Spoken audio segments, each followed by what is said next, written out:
Antidepressants and other drugs for psychiatric conditions are credited with improving and saving countless lives. But what if that's not the whole story? Today we get another view from psychiatrist Dr. Peter Breggin, author of Medication Madness and director of the International Center for Patient-Oriented Psychiatry. He says his profession has gone mad with medication. Some people call you the conscience of psychiatry. Yeah. Why do you think that is?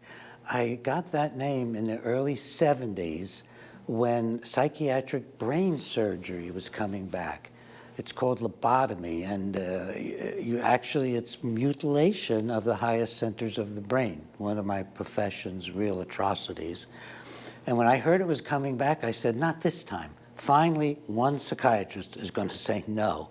I had no idea what I was getting into, and I conducted a 4 or 5 year campaign and stopped most of the lobotomy projects in the Western world, and including at Harvard, and including some that were funded by the federal government, by law enforcement, and including some on little black children in Mississippi. What do you think people don't know about the practice of psychiatry that they ought to know? They don't know that psychiatric drugs are all neurotoxins. They don't know that they aren't correcting biochemical imbalances, they're causing biochemical imbalances. I read that in 50 years of practice, you've never placed a patient on drugs. That's right. As soon as I got through with my training, I knew enough to not give people drugs, but I specialize often in taking people off of psychiatric drugs. So almost everybody comes to me on psychiatric drugs, so I have a huge amount of experience. I've written the only book on psychiatric drug withdrawal. Isn't that amazing? There's only one book on psychiatric drug withdrawal. What did the Prozac experience teach us, and what was your role in that?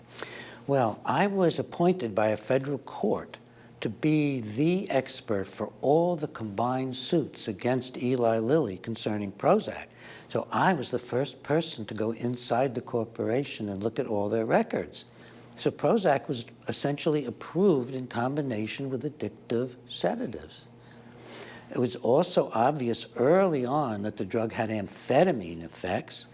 The chief investigator said and wrote, this drug has amphetamine-like effects. We need to put this into the label. It can make depression worse, it can make people agitated, make them angry, might increase the suicide rate. But the FDA wouldn't allow into the label what its chief investigator into adverse effects was telling them. So from the beginning, it was all a house of cards. And as for its being useful, I looked it over carefully, analyzed the statistics, and said the drug actually doesn't work. It's about as good as placebo. Now, placebo will help anywhere between 40 and 80% of people. So it's a huge effect. And that especially with depression, because depression's not about a biochemical imbalance. It's about hopelessness. Depression is part of the human experience. But if you're a dour doctor with a notepad or behind a computer and a big row of credentials to show how high and mighty you are, and wearing a jacket and a tie, which I don't do, and you are automatically feeling inferior to the guy, and then he tells you have a biochemical imbalance, what is more hopeless?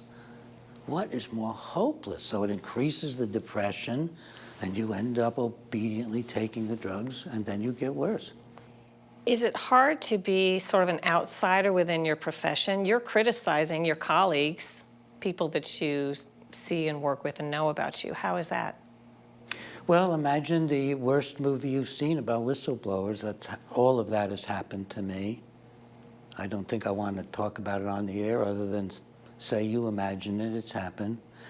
The biggest mistake they made, though, was they went after my medical license for remarks I made on Oprah Winfrey. Dr. Peter Breggin, welcome.